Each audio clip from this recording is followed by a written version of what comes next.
A common real estate phrase you might hear is seller's market. So what exactly is a seller's market? We're going to talk about it right after this.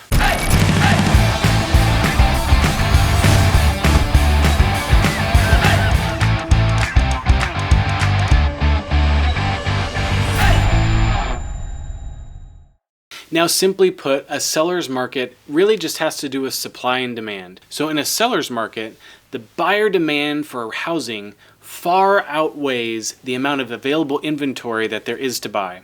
So more buyers than listings available to purchase. As you can imagine, this creates an environment or a marketplace where buyers will bid up prices in order to be the winning buyer. If there are 3 to 4 buyers for every home, you have bidding wars, you have price escalations, and you have a really competitive market where buyers are competing against each other and doing what it takes to be the one that's able to purchase an individual home. Now, a pretty typical metric that we would use in the real estate world to measure if we are in a seller's market would be months of available inventory. Now, if we hypothetically take all of the listings that are currently available and we don't have any more new listings or no new inventory come onto the market, how long would it take for that existing inventory to be snapped up by the buyer demand that we have in that given moment? Now, the metric we look at would be around 6 months for a balanced market.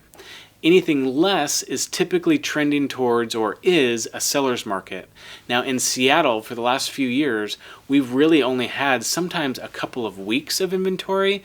And right now at the recording of this video, we have about a month and a half, maybe sometimes depending on what you're looking at, 2 months of inventory, which is a very, very strong seller's market. So if you're considering selling your home, you can ask your local real estate professional or look up the statistic yourself. How many months of inventory does your local area have? And that will tell you if you are in a seller's market.